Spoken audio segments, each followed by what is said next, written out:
Welcome to the Healthy Metal Hippie podcast, where art and wellness collide. Well, hi and welcome back to the Healthy Metal Hippie. Today I'm really excited to be here with Lucy from Lucy Can Dance. Oh my God, I have so many things to say about you in a really good way because how do I start this? You make wedding dresses, all kinds of beautiful bridal gear for all kinds of brides. So welcome, and thank you so much for being here today. Thank you for inviting me. So we met a few months ago because I was thinking I'm just going to get a wedding dress just kind of from a high street shop and just wear something that, looks wedding-y but isn't, and then I got something, and then I actually cried when it arrived, and I was like, I can't do this. And so my mom and I, she's in Canada, we started looking up kind of alternative wedding dresses that weren't in Scotland and, that actually kind of fit with how I feel. And then suddenly your page pops up and I went, oh. And I got your last appointment, I think, before you were closing to move to your new location, which I was very, very lucky. So, and now I'm sitting here ready to get married in a couple of weeks, with the most stunning dress that I have ever seen to fit with the most stunning man I have ever met. And, it's here, and I'm really excited about this. I'm excited to see your pictures because you look banging. Yeah, you look so good, and I can't wait. Thank you. Yes, there's going to be, it gets to go on quite a parade over the next few weeks, so I'm very excited about that. As it should. Yes. Oh my God, as it should. And you put so much love into it and so much care into it. How did you get started with creating bridal gear? You know what? It's something I completely fell into. I never in a million years thought 20 years ago I'd be making wedding dresses for a living. But because I actually studied acting and singing at university. So something completely different. But I had a sewing machine and I loved kind of going to charity shops, getting horrible clothes and turning them into things to wear for a night out. So that's how I kind of started getting into sewing. And then after university, there was a dressmaker shop looking for interns, and I just decided to kind of go to that, and then got that, and then I learned to make my own clothes. Loved that. And then I kind of thought I want to make a business out of this. So I started Lucy Can't Dance. And at the beginning, it was everyday clothes. So it was kind of retro-inspired clothes, very colourful. And then someone asked me to make a wedding dress for a photo shoot. And then I made it, loved it. And then someone asked me to make one for them. Made it, loved it even more. Because you get to, with everyday clothes, it's really hard with fast fashion to be able to make a profit on anything because people want stuff cheap. And it's so difficult. And the amount of effort and everything you put into everything, it's so hard. So when I got into wedding dresses, you could buy more luxurious fabrics. You could spend more time making things, making them more special, really thinking about every little piece.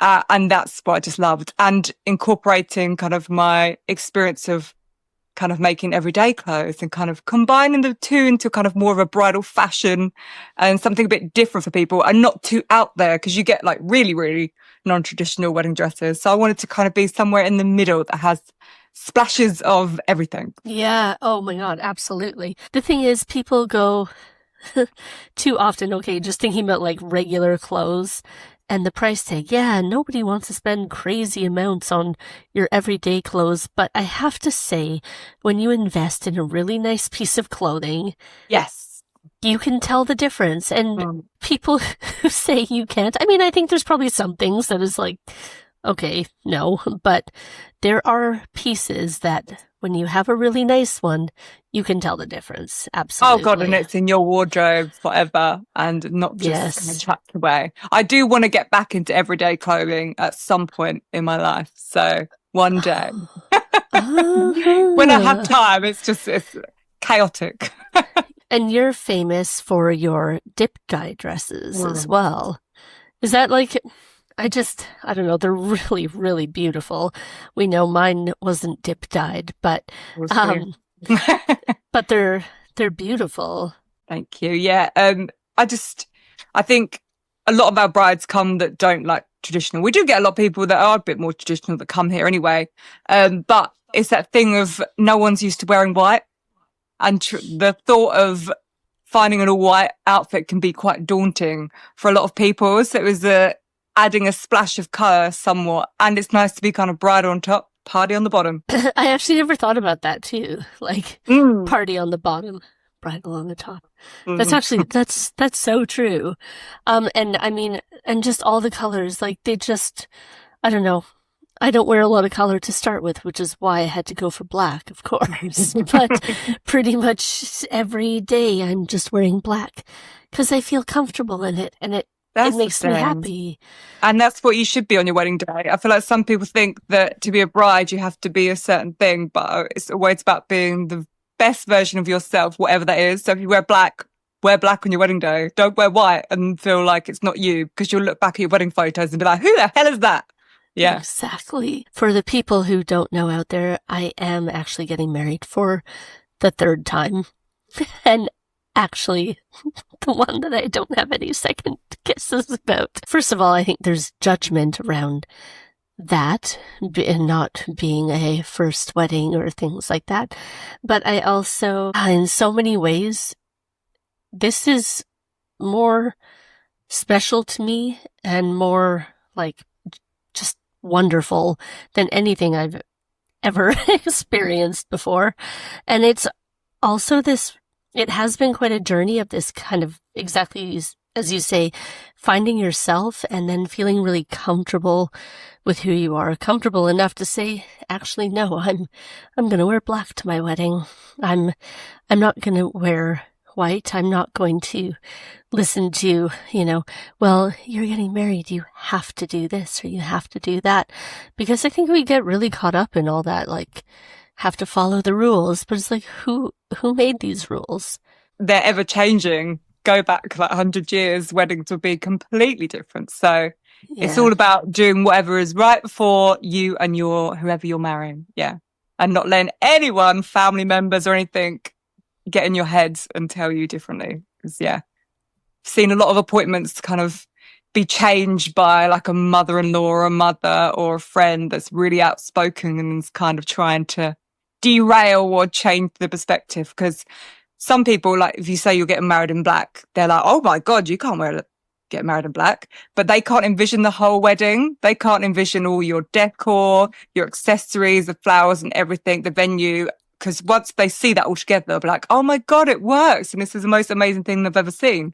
But they can't get that in their head, I think. And it's hard for a bride, but you got to stand your ground. If you have people coming into you like that, how do you deal with that then? Yeah, I try not to get obviously too thingy, but I do kind of, when I'm in the change room with a bride, might be like, you need to get what you want. And I am quite, to be honest, I think after the years, I'm more outspoken than I was at the beginning. I just make the bride see that you've got to do whatever you want, and it is your wedding. It's no one else's wedding. And I think people do get on board towards the end of appointment usually. Which is a relief. Yes. I mean, there has been a few cases. Well, mainly if I've had bad cases where I've wanted to punch a few mums where they've said like horrible things about their daughter's weight and things and stuff like that. And I can't take that. That's the worst thing. Like people try and bring them down when it's meant to be a day about them finding something they love. And that's the worst thing in an appointment. I think that's it too. You want to feel the most beautiful that you have ever felt. And if you start that experience with somebody going, yeah, well, maybe you should lose a little bit of weight. Yeah, like that'll look nice once you, yeah. You might be cuter if you just lost a stone or two. Yeah.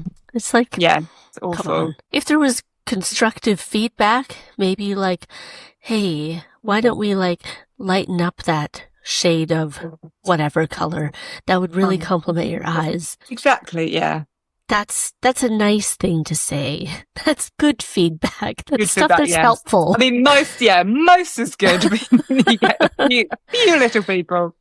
That's my favorite part of the job is kind of when you get a nervous person coming in who really can't envision themselves in the wedding dress, or they're just really worried about their body and if they're going to like themselves in a wedding dress, because there are a lot of bridal shops that only stock tiny sizes. Yeah. So it's the best feeling when someone comes in nervous and then they leave and they're so confident. Do you think that's a big reason why people are drawn to you, because you're very inclusive for all sizes, shapes, and however the couple is, anything? You're just really welcoming, really non-judgmental. I think it gives people a safe space to come to. I hope so. Yeah, that's really what I want, because you hear so many horror stories from other bridal shops of snooty people, being horrible, saying like, oh, and have nothing in your size, or da, da, da. And it really makes people feel bad. And just some bridal shops, only stock in small sizes, or when they show real weddings on their social media and websites and everybody is a certain size, it's about representing everybody. And because it must be horrible looking for a wedding dress but not seeing yourself in any of the models and then being like, will that look good on my figure? I don't know. So it's always been nice to have a relaxed space, because I'm quite relaxed and I don't want any pushy sales. Like whoever is doing appointments gets trained to the max, to exactly how I like to do it. And like the girls who work for me are amazing and they're just the friendliest people. And it's kind of like just meeting your friends, I feel like, at our place, and just making everyone feel welcome. It absolutely is. And not to mention the bright pink decor and the leopard print and the shag carpets and the cowboy western and pink everything. It makes you happy in there. And you walk in and, like, even though I don't wear a lot of pink, I love pink though. And, but you walk in and you're just like, oh my God, I feel fabulous just coming in here. I think that's a big draw too. My sister, even when I showed her some of the photos, everyone's like, I need to check this out. Everybody loves it. So, but it's cool because I think that it builds like a reflection of who you are as well, and that you are bright and energetic and creative, and it just is totally reflected back in your space. And I think that's really important. Yeah, I love a bit of interior design. If I could be in another life, I would like to colour every wall pink and cats, cowboys, Everett's, discos, anything. I love it though. That's how it should be. It's comfort for you. It's safe space for you. Yeah. And, some people, they might be like, oh my God, that's a lot. But I feel like life is too short to be dull. You've only got one life and it's meant to be fun. The other thing that you do that I think is so cool, because I've never seen anybody else offer like 2-piece bridal sets or pantsuits or like jumpsuits as a bridal set. I was just like, oh my God, this is just amazing. And the skirts and the tops and the trousers and everything, like, it's nice because, I mean, I love dresses now, but I didn't used to love dresses. And I think there's a lot of women out there that feel the same way. There's just, don't feel comfortable in it for whatever reason it might be. So you give all those options. Yeah, I think a 2-piece really helps people feel it's a much more relaxed look. It doesn't feel like, oh my God, I'm wearing a dress, because it's like, no, I'm wearing a 2-piece. This isn't a dress. And it's less scary, I think. And especially the trousers part. So if you really don't like wearing a dress, then you can put it with trousers. Because were you, I'm in an R between the black 2-piece, was it, if I can remember rightly, and the one you've picked? Yeah, because I was looking at the black 2-piece with the skirt and the top, and then I still had to buy the top because, God, it was so nice. I was like, this is literally everything I've ever dreamed of in this kind of top, so I still need that. But then I also need a wedding dress. I feel just too excited about this because, since I discovered you, I have been obsessed. And so I feel a little bit like I'm all over the place, but that's it's Oh. fine. The last thing I'll mention at the minute about the dresses is how, versatile. So you have all these different lace covers or assorted different like overlays that you can put on with your dress or with your skirt, or just have them as shirts, and they can be 100% customizable to everything. That gives so much extra life to a dress too. And you told me that when we met that you don't want your dresses to just live in the loft after, which so many people, what do you do with it after you get married? They go in the loft, but not your dresses. No. They're too beautiful for the loft. I just can't understand why you'd spend a lot of money on a dress that you fall in love with, that you love, and then you wear it once or maybe twice if you've got a 2-day thing, and then it goes up in your loft forever, probably till like years later, and you think, oh, let's get that out. When you can put it in your wardrobe and let it live another day and change it into something that you can enjoy and wear it again, again, again. So so we love to alter the dresses so that you've got a new amazing piece to just go in your wardrobe. Yeah. And I think mine, I'm actually just going to wear that slip dress around all the time. I was going to say that looks lovely on its own. So I feel like you're fine. Holy cats. I'm like, this is the nicest dress I've ever owned. And it's just stunning. And I'm like, I need a whole bunch of like really nice shit to go to so that I can just wear it. I actually am planning to take it on our honeymoon. Oh, nice. And so, cause I'm like, that would be like cute date night dress too, if I want to feel very elegant and stuff. Yeah, especially the split. Yes. With some nice heels. Exactly. That's my thought. But I love that you have that ability that people can even bring it in and rework it and make it just, for everyday use, for whatever they need it to be.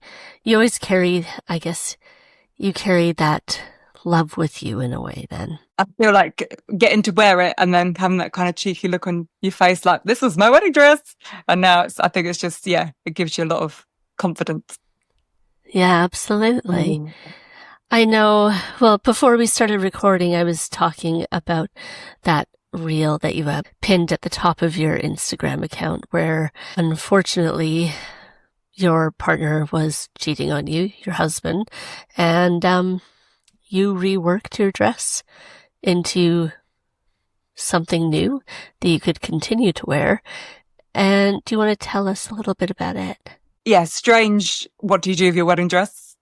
As a wedding dress designer as well, because that dress obviously is very important. I spent a long time designing it.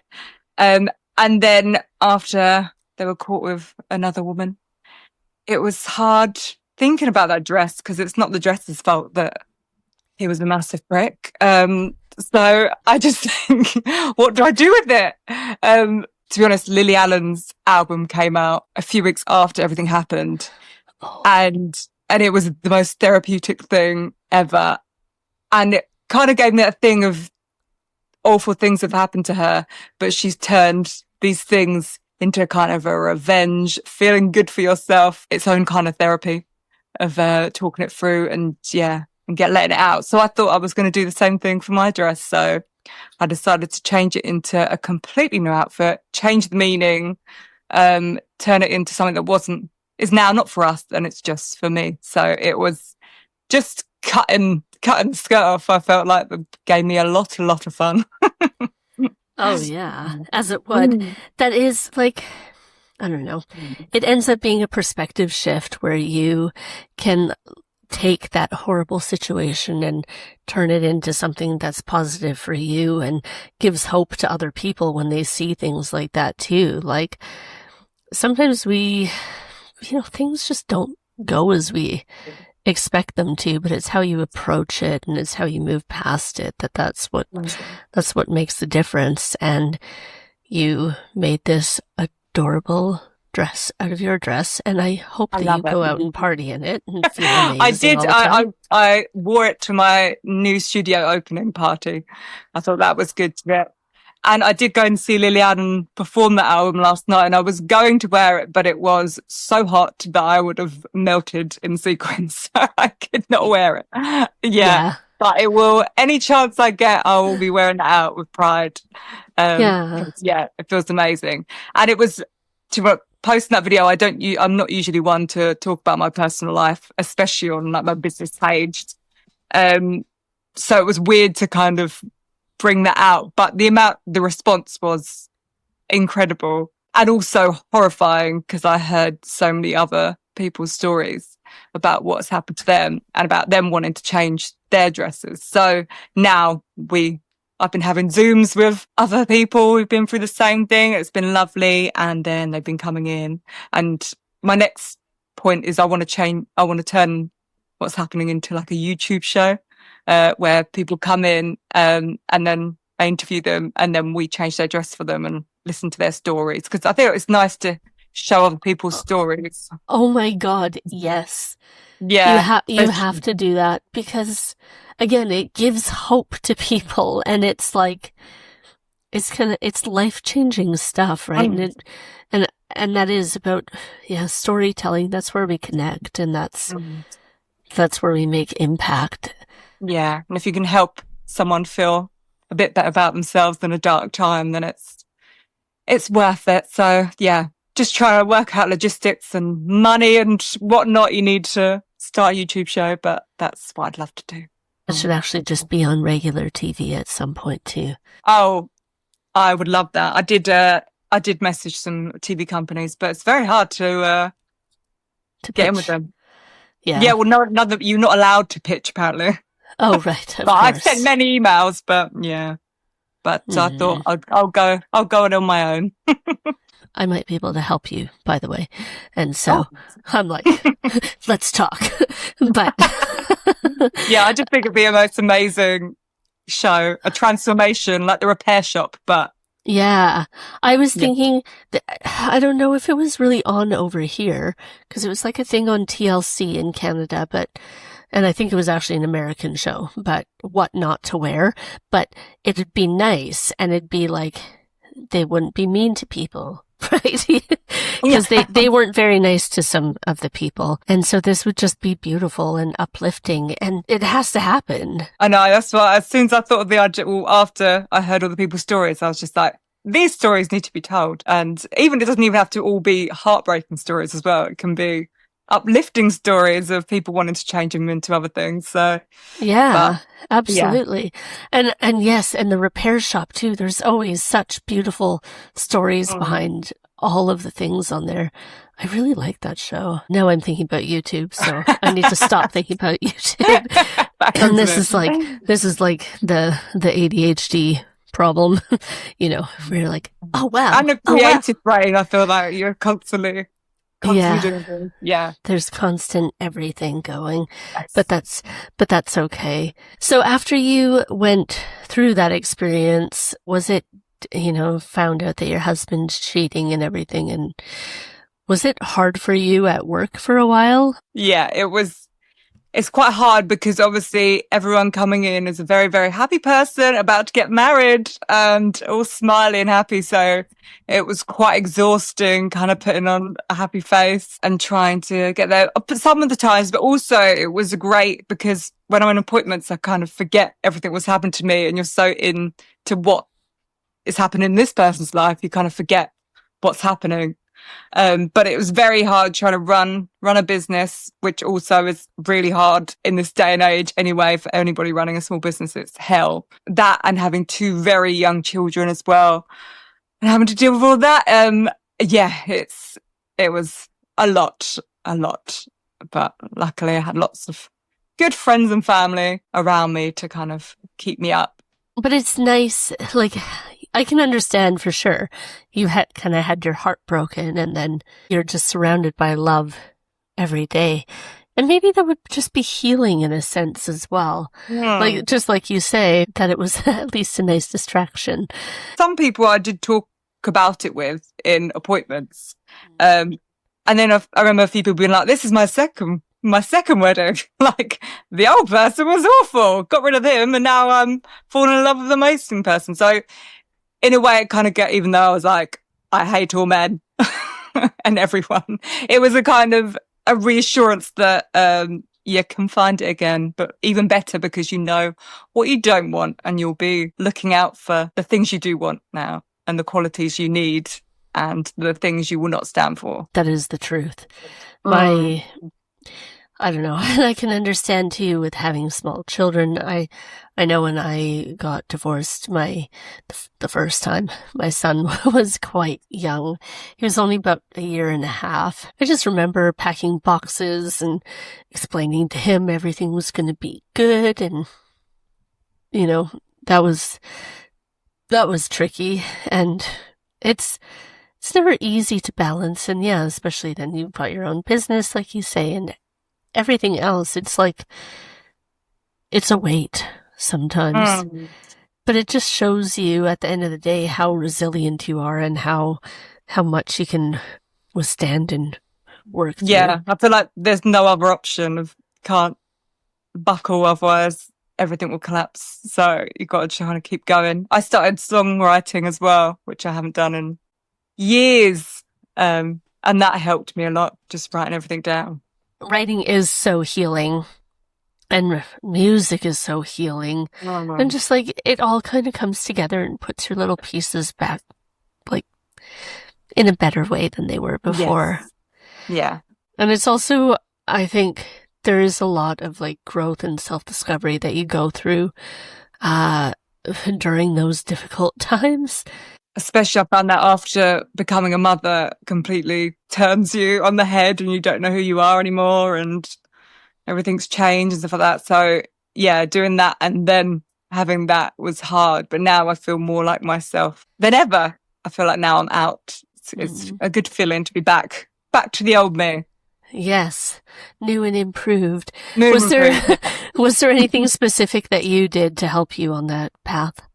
I think I went back to the things that I used to love that I haven't had time to do for years. Or I think when, becoming a mother and running a business, it's quite hard. Like when your kids have gone to bed, I'm not just chilling, I'm probably working or doing little things like that. So I went back because I used to be in a band and I love to sing. So I went back into, not in a band, but I got my ukulele out and started singing songs again, and that made me feel good. And then, getting all my old clothes out of the loft as well, because sadly I lost about 3 dress sizes in about 2 months from just stress, which was horrible. But one silver lining, I got into all my clothes that I loved. We were talking about fast fashion, and there are so many amazing kind of vintage pieces that I've had that I've loved and managed to get back in them. So I kind of felt like my old me, got the music back, got my clothes back. And I never had time to myself when I was in a relationship, but now I have like 2 nights to myself. So I can see my friends, I can socialize and everything. So it's done the wonders to my mental health, being able to have that break. Because I feel like that when you don't have a break, you just get burnout and your mental health just suffers. Yeah. People don't talk about that like enough. As you know, when you're in a horrible relationship, it always tends to be that everything falls on mom more than it would if things were kind of like balanced out. And I remember I had a talk with one of my bosses, like when my son was young, and I was working like 16-hour days for this company, 'cause I was kind of on call all the time. I'd come home and I'd work and I'd be like, yeah, here's some dinner. I need to keep working for my son. And, I said to the boss one day, I was like, I have like maybe an hour to myself a week. And he was a parent. I think he had 2 kids at that time. And he's like, what? What do you mean? And I'm like, oh, for God's sakes, like, just go help your wife, damn it. Like, because you don't have the time. And if you get a time, you're too damn tired to do anything with it. Yeah. It's sad, but I feel like it's such a big thing from going through, I did and research and stuff, the amount of people where the parenting mum, all the things they have to remember, like the giant list of things they have to remember to keep the house and the kids and everything running, and the amount that the dad has to do is insane. I think that is what really ruins relationships, and then starts the resentment, which then builds everything up, because it's just not fair at all. Yeah, it kills things. You have the times where that they have one thing that they have to remember, like pick up the kids from school, and and then that doesn't happen, and you're like, you had one job. One job, yeah. And the money, even if they do have a job, you have to remind them about the job. Yeah. Or they only do something if you ask them to do it, and they can't think for themselves. But yeah. Yeah, you see that. You see that far too often. I think you're right. And, and then there's that age-old, like, oh no, maybe if we have a baby, it'll get better. But it doesn't. No, it's like throwing a bomb into your relationship. Yes. Yeah. It absolutely is. And I think, wow, maybe this is a good time to just ask if you had advice for, like, newly engaged brides. What would it be before they're married? I think spend as much time with each other. Definitely go. I never got a honeymoon and things like that, but I feel like experience all the things together and build your relationship and your foundation up a lot more before you have kids, definitely. And talk about parenting styles and things like that, and how you want to parent your child, because I feel like having opposite ideas of how you should treat them or how they should learn, or like discipline and things like that, it can be really hard. I think having completely different ways of doing things, and maybe setting out, because obviously no one really knows how to parent till you do it. No. And it's so hard.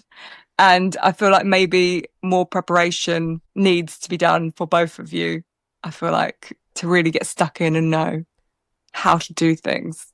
But it's hard to prepare for it. But I guess trying to be a unit and be there for each other is the biggest thing. And the man knowing how much, like, being pregnant and labor, and like it takes, I think, like 2 years after birth to fully re-heal and recover from pregnancy and birth. Like, it took me a long time to feel good about myself and stuff like that. And I think sometimes men can't really understand that. It's hard, I think. That's such a good answer, though. I think I'd probably say, if you have any doubts going in, address them before you're married. Yes, definitely. And I think you are 100% right. Spend the time together before you have kids. Enjoy each other. And make sure that in everything you work together as a unit. Like, it's so easy for everything to kind of fall apart if you're not a unit, right? Yeah. And that's not saying don't have your own lives, because it's good to have your independence and have you time, because but it is like when you're running the house and everything, and coming to parenting and your finances and blah blah blah. Yeah, work as a unit on that. Definitely. And yes, keep your friends. Always keep your friends. Ask me how I know. Oh, God. Yeah, it's the truth. But no, I think you must see so many different stories, different love stories, different brides. And I think there is something really beautiful about people sharing those really intimate moments with you, coming in for their dresses and everything. Yeah, it's lovely. It is. There's so many that our customers, I feel like by the end we're such good friends with so many of them, because you've been taken on that special time, and you're getting to learn about their lives, and you're picking out and making the most special outfit, hopefully, of their lives. So it's really lovely to just be involved on someone's like a special day. It's a great feeling. And when you get your pictures back, well, your pictures, their pictures, when you get pictures back of your dresses on their big day, I mean, you've got to feel really proud of. Oh, I love it. Yeah. It's amazing. Yeah. Just seeing that. Because I feel like I've had a business mentor who looks at my dresses and they just say, your brides just look like they're having the most fun. Like you can see some maybe more traditional wedding photos where people are trying to be kind of like pouty and perfect. But I feel like our brides are just having the best day of their life. You can see them frolicking around and being themselves. And I just think it's the most amazing thing, seeing their wedding photos. I love it. And I think that drives home what weddings really should be about. Yeah. It's not putting on a performance, not being like, oh, I'm getting married. It's about getting married to your favorite person and doing things for you and what makes each other happy. And just doing that. You're so right. And I think a lot of people, I know I had been stuck in the performance and this is what has to be done. And I mean, for cat's sakes, we're throwing a heavy metal show for our wedding. Robert. And I am totally over the moon because what would be a better fit for the man who writes the metal and the girl who likes it and then books all the metal? Then what could be better? Got it, yeah. You've got to. And I think it is like you have to be okay with just saying, this is what I want, and being firm in those decisions and with your boundaries around it. I mean, I feel, we're doing very untraditional, but I couldn't think of it being any other way. It should be everything that is you. Yeah, it sounds amazing. I bet it's going to be a very good pie. I think it will be too. Very much looking forward to it. Well, if you could give then one piece of advice to any bride going to pick out their wedding dress, what would it be?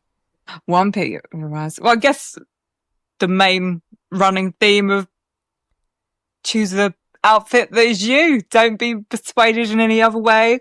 But I guess we've said that a lot in the podcast. I guess a different answer would be kind of do your research before going to a place to make sure that you go to the right place that treats you the best, has the sizes you want, is the budget you want, because you don't want to go somewhere with a certain budget and a certain size and they don't have anything for you because it's soul destroying. So make your experience the best experience it can be by finding the place that will have your dream dress. I love that. Well, and thank you for creating my dream dress. It's my pleasure, and I can't wait to see. Yes. And when people are going to look you up online, where's the best place for them to go? Either our website, www.lucycantdance.com, or on Instagram, I guess is our main social media. So that's Lucy_can't_dance. That's wonderful. Thank you again so much for being here today, Lucy. Oh, no, it's my pleasure. Absolute delight. You are wonderful and you're inspiring. And I feel so thankful that I found you. So thank you. Thank you so much for asking me. It's been lovely. Thanks so much for joining us on the Healthy Metal Hippie podcast. For more ways to connect, go to www.healthymetalhippie.com.